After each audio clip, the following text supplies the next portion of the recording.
Hello दोस्तों, हमारे YouTube channel भक्ति कथा में आपका स्वागत है। आज मैं आपके लिए लेके आई हूँ कार्तिक मास महात्म्य अध्याय 19। अगर आपको हमारी यह वीडियो पसंद आए तो हमारी वीडियो को लाइक करें, हमारे चैनल को सब्सक्राइब करें और वीडियो को शेयर करें। आइए शुरू करते हैं। ओम ह्रीं ह्रीं सूर्याय नमः। यह सूर्य मंत्र है। प्रातःकाल सूर्य को अर्घ्य देते समय इस मंत्र का जाप करने से भगवान सूर्य देव का तेज प्राप्त होता है। इस सूर्य मंत्र का प्रतिदिन 108 बार जाप करने से अवश्य लाभ मिलता है। प्रतिदिन इस मंत्र के द्वारा सूर्य देव का पूजन अर्चन करें, फिर अपनी मनोकामना मन ही मन बोले। भगवान सूर्य नारायण आपकी मनोकामना अवश्य पूर्ण करेंगे।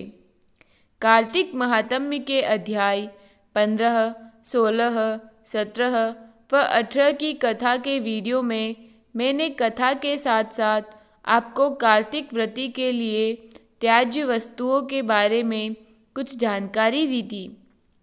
इस वीडियो में मैं आपको पुनः कार्तिक व्रती के लिए त्याज्य वस्तुओं के बारे में कुछ और जानकारी दे रही हूँ। लहसुन, प्याज का सेवन वर्जित। कार्तिक व्रती को कार्तिक महीने में लहसुन, प्याज का सेवन नहीं करना चाहिए।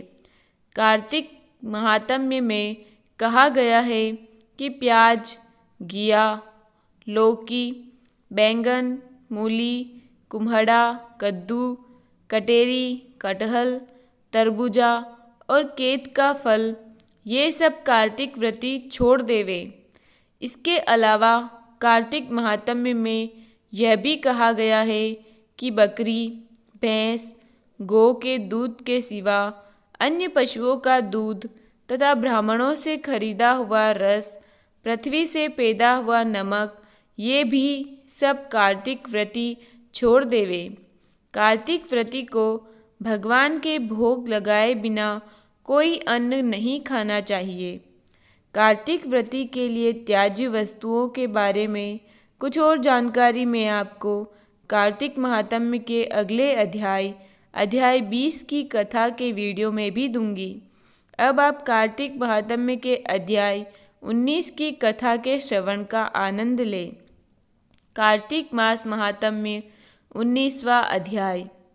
धर्मदत्त ब्राह्मण एवं कलहा राक्षसी की कथा। आइए शुरू करते हैं। राजा पृथु बोले, हे ब्राह्मण, आपने जो तुलसी का महात्म्य और व्रत का वर्णन विस्तार पूर्वक मुझसे कहा सो मैंने सुना। अब कार्तिक व्रत करने वाले पुरुष का फल और महात्म्य कहो। ये व्रत पहले किसने और कब किया, सबका वर्णन करो। नारद जी बोले, संध्याचल पर्वत पर करवीरपुर नाम के नगर में धर्म का जानने वाला धर्मदत्त नाम का एक ब्राह्मण रहता था। वह सदा विष्णु का व्रत और पूजन करता था। द्वादशाक्षर मंत्र का जप करता और अतिथि सत्कार करता था।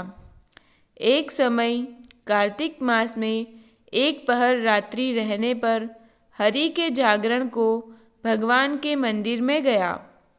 भगवान के पूजन की सामग्री लेकर जाते हुए उस ब्राह्मण ने टेढ़ी दाढ़, चलायमान लपलपाती जीभ, भीतर को घड़े हुए लाल नेत्र, लंबे होठ, नंगी सूखी मांस वाली गरगराहट करती हुई एक राक्षसी को देखा।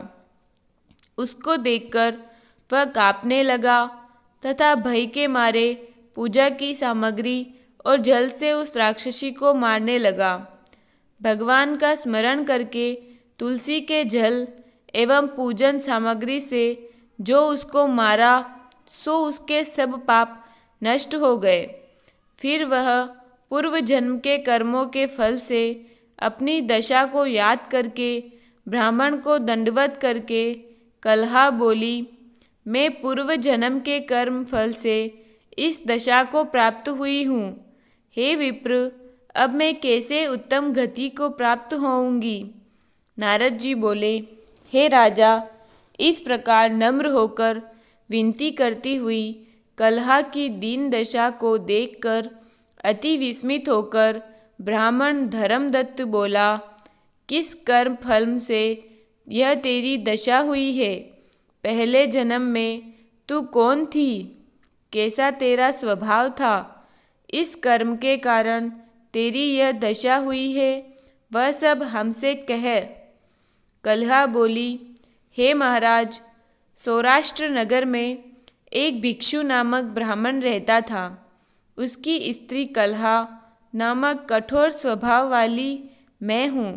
मैंने अपने स्वामी का कभी सत्कार नहीं किया, ना खाने में मीठे पदार्थ दिए। मैं उन्हें सदा धोखा देती रही। मुझको सदा कलह ही प्यारा लगता था। इन सब बातों से दुखी होकर पति ने दूसरा विवाह का विचार किया। तब मैंने विष खाकर अपना अंत कर लिया। यम के दूत मुझे बांधकर तथा मारते हुए यमलोक ले गए। यमराज मुझे देखकर चित्रगुप्त से पूछा, इसने क्या कर्म किया है? ये देखो, इसने जो बुरा भला कर्म किया हो उसका फल पावे। कलहा बोली, हे विप्र, तब चित्रगुप्त मुझे धमकाते हुए यमराज से बोले, इसके कोई शुभ कर्म नहीं किया। यह स्वयं मिष्ठान खाती थी, पति को नहीं देती थी। इससे ये बगुला पक्षी की योनि में अपनी विष्ठा को खाती रहे।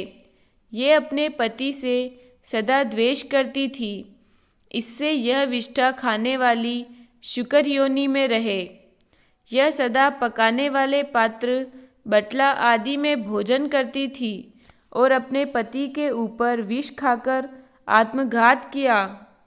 इससे यह अपने बच्चों को खाने वाली बिल्ली हो, अति निंदित प्रेत योनि में रहे। यह कहकर अपने दूतों के द्वारा मुझे मारवाड़ देश में भेज दिया गया।